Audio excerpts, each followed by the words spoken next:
The lawsuit hit my inbox at 6:14 a.m. Not a call, not a warning, a PDF titled, Raising Cost Reimbursement Claim, $500,000, my parents' names at the top. My sister's initials buried in the footnotes. I was standing barefoot in my kitchen, 30 floors above the city, watching the sun hit the glass towers across the street.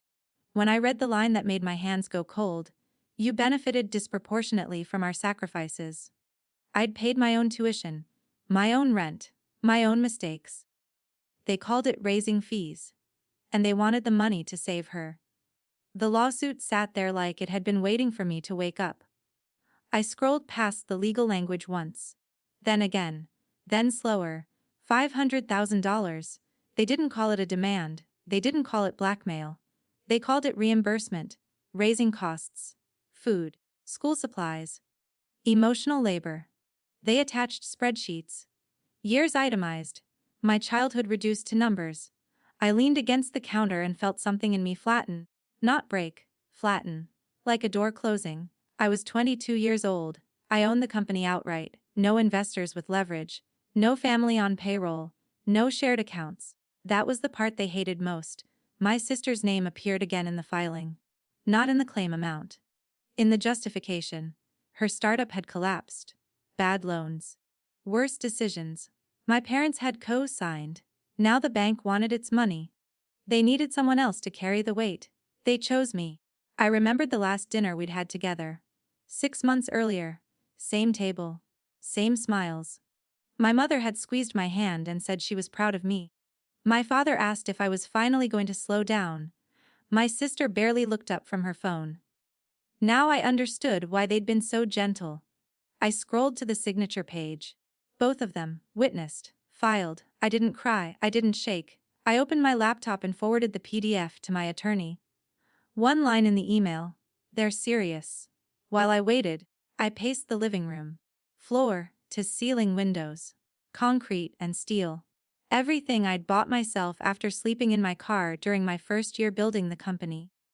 After ramen dinners. After turning down parties and vacations and family holidays, because servers don't care if it's Thanksgiving. I'd never once asked them for help. That was always the story they told people. That they'd raised 2 daughters, one brilliant, one driven. They left out the part where only one of us was allowed to fail without consequences. My phone buzzed. My mother. I let it ring. Then again. Then a text. We don't want this to be ugly. I stared at the words. Ugly. As if I'd done something wrong by existing successfully. Before I tell you what happened next, tell me in the comments where you're watching from. If you've ever been treated like this by family, hit like and subscribe, because this story proves what happens when you stop staying silent. My attorney called back before I could respond to her. He didn't sound surprised. This isn't enforceable, he said. But it is creative. Creative was one word for it. He explained how weak the claim was. How no court would uphold retroactive parenting invoices. How it was clearly designed to scare me into settling quietly, so my sister could keep her house. What do you want to do? He asked. I looked at the city again. Traffic already thick. People rushing to jobs they hated. Lives built on obligations they didn't choose. I want them to explain it, I said. So I called my parents, they answered together, speakerphone. Like a united front, my father did most of the talking. Calm. Measured. Practiced. He said this wasn't personal. That families help each other. That I owed my success to the foundation they'd given me. I listened without interrupting. My mother jumped in when he paused. Softer voice. She said my sister was in a fragile place. That stress could push her over the edge. That as the older, stronger one. It was my responsibility to step up. I waited for the moment they'd ask how I was doing. It never came. When they finished, there was silence. Then my sister's voice appeared. I hadn't known she was there. She said my name once. Just once. Like a reminder that she existed. Something shifted then. Not anger. Recognition. This had never been about money. It was about balance. In their eyes, I had too much. She had too little. And they believed it was their right to redistribute. I told them I'd review the filing and get back to them. My mother exhaled, relieved. Thank you, she said. I knew you'd understand. I ended the call without responding. That night, I didn't sleep. Not because I was anxious. Because I was thinking. Going back through memories with a different lens. Scholarships I'd earned that they'd taken credit for. Rent I'd paid myself while my sister lived at home rent, free until 26. The loan, they'd forgotten to repay me when I covered her credit card bill during her first business attempt. Patterns are obvious once you stop excusing them. At 30:02 a.m., I opened a folder on my computer I hadn't touched in years. Old emails. Old bank transfers. Messages where my parents asked me to route money through my accounts. 2. Hold funds temporarily. 2. Help with paperwork. At the time, I trusted them. Now I read them like an outsider would. By sunrise, my attorney had another email from me. Subject line short. New question. If someone lies on a legal filing, and you have proof, who else needs to see it? The city woke up outside my windows. And for the first time since the lawsuit arrived, I smiled. The replies came faster than I expected. My attorney didn't hedge this time. If there's misrepresentation, he said, there are consequences. Not just civil. I didn't ask which ones. I already knew. I spent the morning pulling threads. Not emotional ones, paper ones, bank statements, wire confirmations, emails with timestamps that didn't lie, even when people did, there it was. Clearer than memory ever is. My parents had used my accounts as a pass-through for years. Small amounts at first, then larger. Always framed as temporary, always justified with urgency, a tax issue, a business delay, a favor for family. I'd been 20, then 21.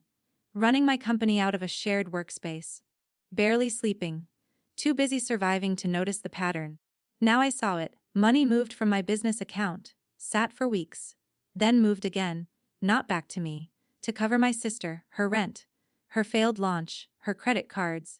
They'd called it helping her get on her feet. They never called it what it was. By noon, my parents emailed again. This time formal. Their lawyer copied. The tone was polite, almost friendly. They suggested mediation. A family resolution. No court. No publicity. I could almost hear my mother's voice in the phrasing. I didn't respond. Instead, I opened another folder. This one newer. Internal audits I'd commissioned after my company crossed its first major revenue threshold. Routine. Clean. Except for one flagged anomaly I'd brushed off months ago. A transfer I hadn't authorized personally. At the time, I assumed it was a bookkeeping delay. It wasn't. It matched an email from my father, sent the same day. Subject line, quick favor. My chest stayed calm as I lined everything up. No racing heart. No shaking hands. Just clarity. They hadn't just sued me. They'd lied under oath. I drove to the office even though I didn't need to. Habit. Routine keeps me steady. The elevator ride up felt longer than usual. My reflection in the mirrored walls looked older than 22. Not tired. Focused. My SO asked if I was okay. I told her I was handling a personal matter. She nodded and didn't pry. I'd built the company that way. Boundaries early. Trust earned. At my desk, I drafted a response to my parents' lawyer. 3 sentences. Neutral. Professional. We are reviewing the filing.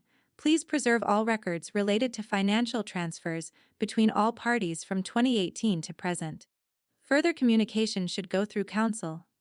I hit send. 10 minutes later, my phone rang. My sister this time. I let it ring twice before answering. She didn't yell. She didn't cry. She went straight to bargaining.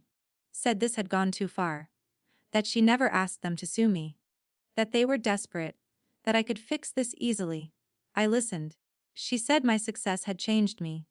That I'd become cold. That I used to care about family more than money. I almost laughed at that. I reminded her, calmly, that I'd wired her $15,000 2 years ago, when her app failed. That I'd paid off her credit card without telling anyone. That I'd done it quietly, because I didn't want her to feel small. She went quiet. Then she said something that landed harder than the lawsuit. Well, you can afford it. There it was. Not gratitude, not remorse, entitlement. I told her I wouldn't be settling. That any further contact should go through lawyers. She called me selfish before hanging up. I sat there for a moment, phone still in my hand, feeling the last thin thread of obligation snap. Not dramatically, just clean. That afternoon, my attorney came by in person. He laid everything out across the conference table. Copies, highlights, a timeline that told a story no one could spin. "This isn't just about the lawsuit anymore," he said. "They exposed themselves." I asked him one thing only. "If I do nothing, what happens?" He didn't sugarcoat it. The claim would likely be dismissed. My parents would be embarrassed privately. My sister would be rescued again. The cycle would continue. "And if I don't?" I asked. He met my eyes. "Then the truth goes on record." I thought about holidays. About childhood photos framed in their hallway. About the version of me they told neighbors about. The grateful daughter. The success story they'd quietly resented. I also thought about the nights I slept in my car. The way I'd parked near libraries so I could use the bathroom in the morning and pretend I'd just come from the gym. They hadn't been there then. They didn't get to invoice me now. By evening, the pressure started. Texts from extended family. An aunt telling me to be the bigger person.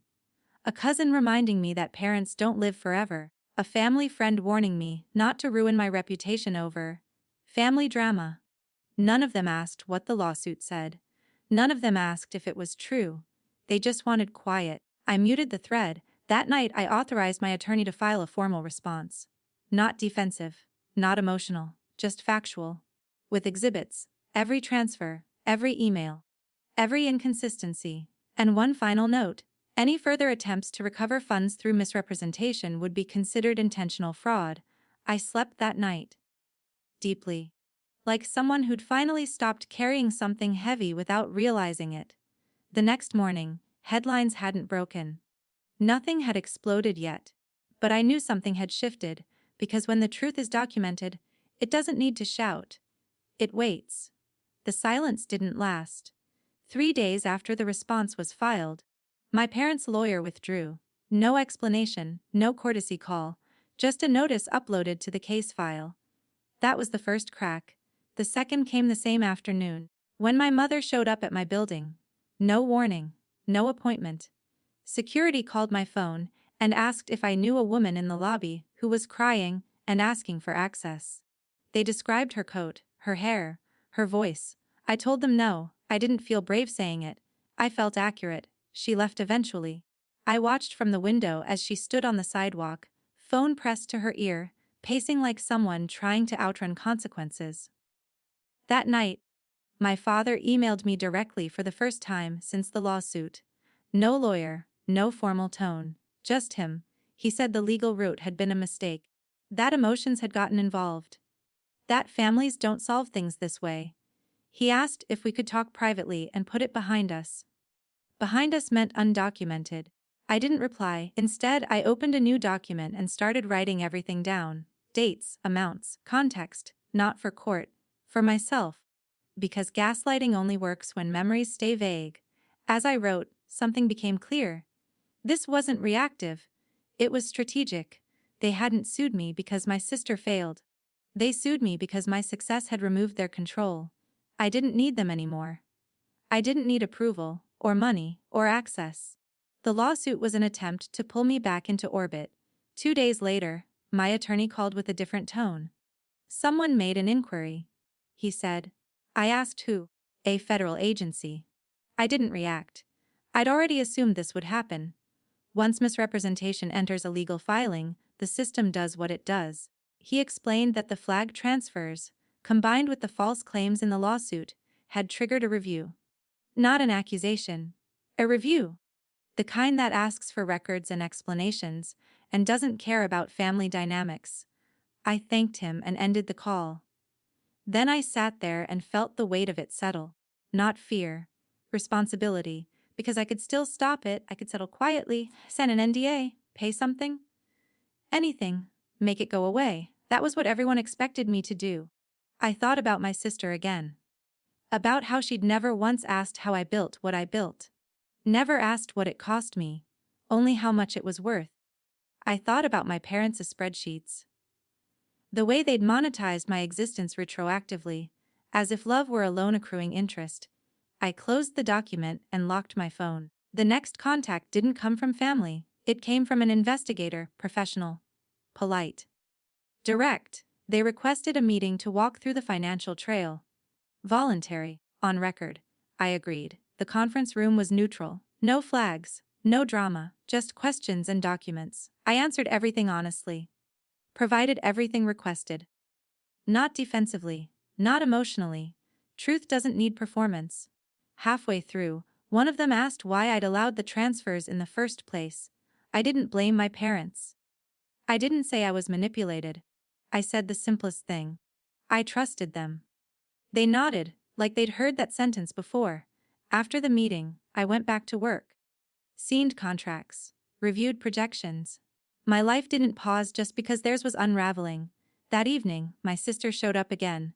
This time at my office. Security didn't call. They escorted her out before she reached the elevator. She texted me later, furious. Said I was destroying the family. That investigators had contacted her. That she was scared. I typed a response. Deleted it. Typed another. Deleted that too. In the end, I sent one sentence. I didn't create this.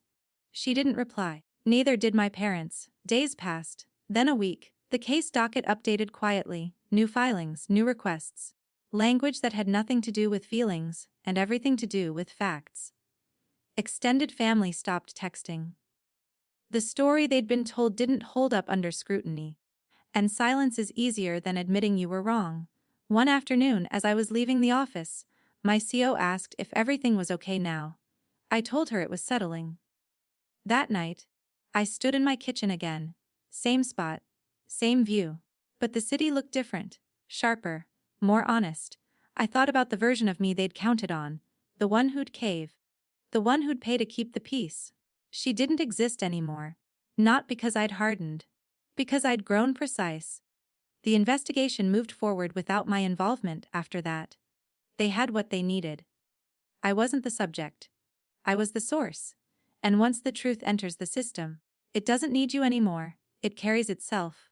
The first official consequence landed on a Tuesday. Not dramatic, not public. A certified letter, my parents' names, a federal seal, language that didn't bend. They were required to submit records, explanations, timelines, under penalty of perjury. I wasn't copied. That told me everything. My mother called that night from a blocked number. I answered without thinking. Old reflex. She didn't cry this time. She sounded small. Asked why I hadn't warned them. Said they would have handled things differently if they'd known how serious it was. I told her the truth. I assumed you knew. Silence stretched. Then she said something that confirmed every decision I'd made. We just didn't think they'd come after us. Not we didn't lie. Not we're sorry. Just miscalculation. I told her I wouldn't be speaking anymore without counsel and ended the call. After that, everything accelerated. My sister's accounts were frozen pending review. Not seized. Frozen. A pause button she'd never experienced before. She posted vague quotes online about betrayal and blood being thicker than money.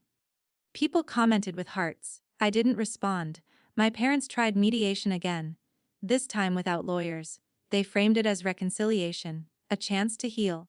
They offered to withdraw the lawsuit if I helped them resolve the issue with the agency. I forwarded the email to my attorney.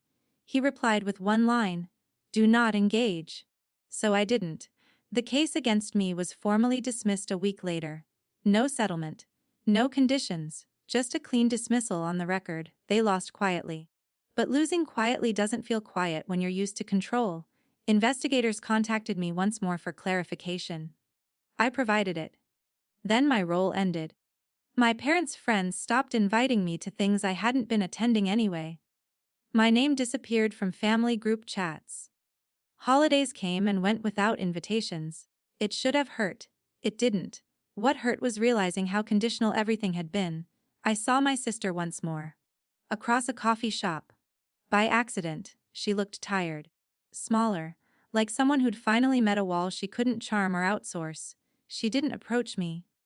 I didn't wave. We existed in the same space for 3 minutes and pretended we didn't know each other. That was enough.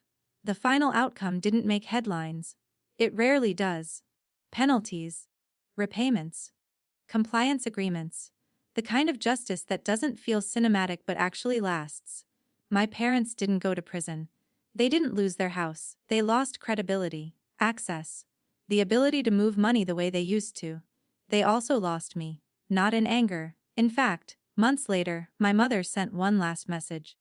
I hope one day you understand why we did what we did. I didn't reply, because I already understood. They did it because they thought I was safer to sacrifice than the child who failed. Because I was strong. Because I'd always absorbed things quietly. They were wrong about one thing. Strength isn't silence. It's choosing not to lie for people who already did. I closed that chapter without ceremony. Focused on my company, my life. Relationships built on mutual respect, not obligation. Sometimes, late at night, I think about that first morning. The lawsuit. The spreadsheet. The number attached to my childhood. $500,000. That was the price they put on me. They underestimated the cost of the truth. The quiet after everything settled was unfamiliar. No more emails, no more blocked numbers, no more indirect messages delivered through relatives who suddenly remembered my existence. Just space. I didn't rush to fill it. Work moved forward the way it always had. Meetings, growth, decisions that carried weight but not guilt. My name stayed clean. My company stayed mine. No one asked me to explain anything publicly, and I didn't volunteer it. People assume closure is loud, apologies, tears, reunions. Sometimes it's just distance that finally stays in place. A year passed. On my 23rd birthday, I didn't hear from my parents or my sister. I didn't expect to. I spent the day exactly how I wanted. Breakfast alone, a long walk. Dinner with people who knew me as I was, not as a role they'd assigned. That night, standing in the same penthouse kitchen where this started, I realized something had changed in me. Not trust. That takes longer. Expectation.